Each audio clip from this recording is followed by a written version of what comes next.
أعوذ بالله من الشيطان الرجيم. بسم الله الرحمن الرحيم. السلام عليكم ورحمة الله وبركاته. لتجدن أشد الناس عداوة للذين آمنوا اليهود والذين أشركوا ولتجدن أقربهم مودة للذين آمنوا الذين قالوا إنا نصارى ذلك بأن منهم قسيسين ورهبانا وأنهم لا يستكبرون. You shall certainly find the Jews and those who associate partners with Allah, the most vehement of the people, in enmity against those who believe.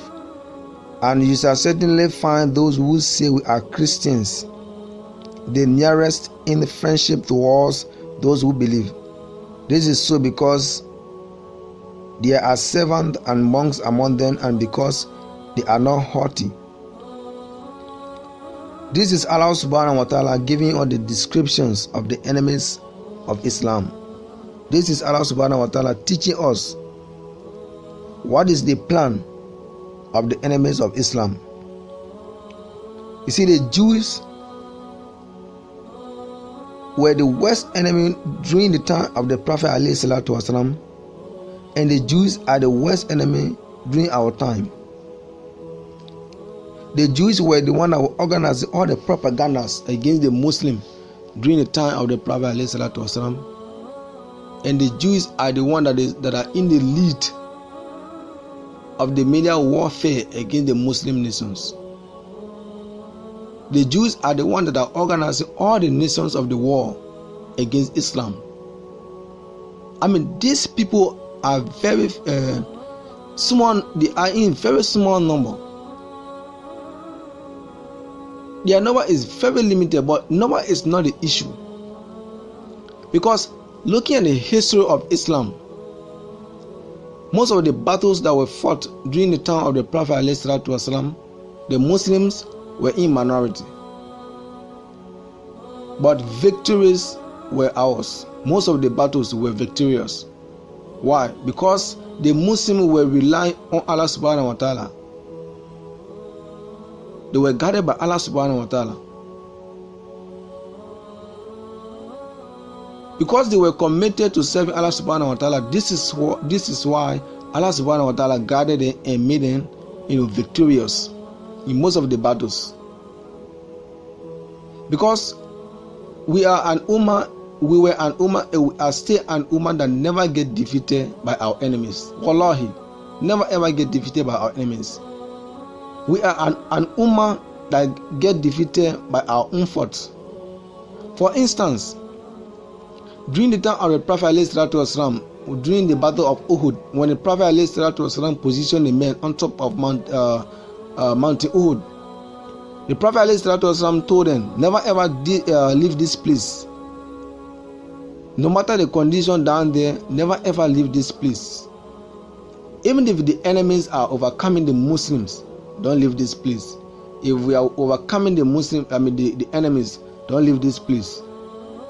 But when the Muslims saw that the Muslims were overpowering the enemies of Islam, they left their post. They disobeyed the Messenger alayhi salatu wasalam.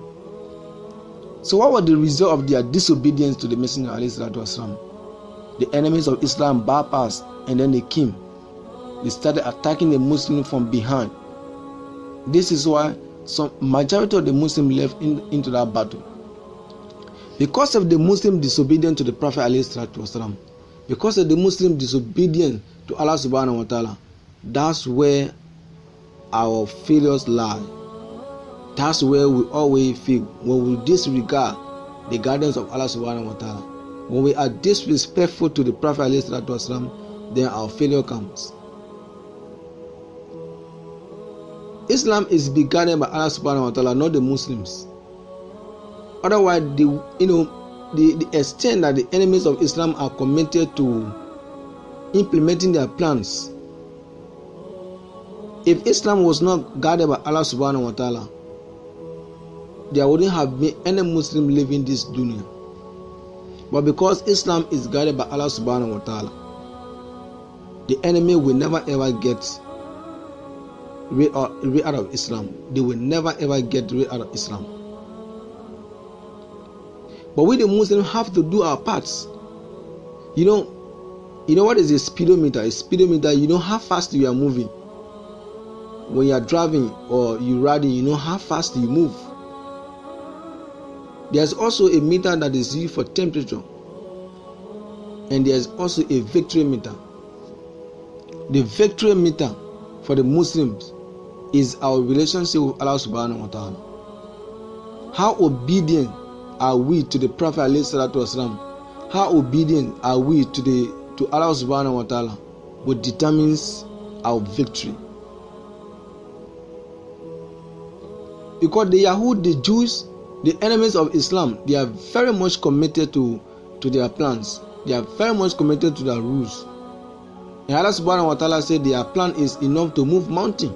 Because their plan, they have a very huge plan against Islam. Their conspiracy against Islam is very much troublesome, is very much huge. But the Muslim, we are neglecting the Ummah. We are sleeping and we watch the TV and we see other Muslims suffering all around the world. And we can't even open our mouth to say something.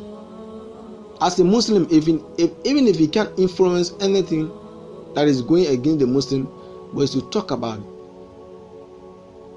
If you can't influence at all, have the consent of the Muslim in your heart. Make dua for the Muslim Ummah in your heart.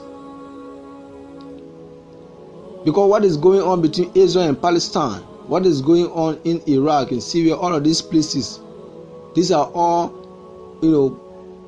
war organized to fight Islam. These are all war organized to defeat the Muslim, to get rid of Islam. But the Muslim Ummah is sitting, doing nothing, and we are watching TV and looking at these people, these Muslim brothers and sisters of ours. We are watching TV and looking at them. They are killing our brothers and sisters for nothing.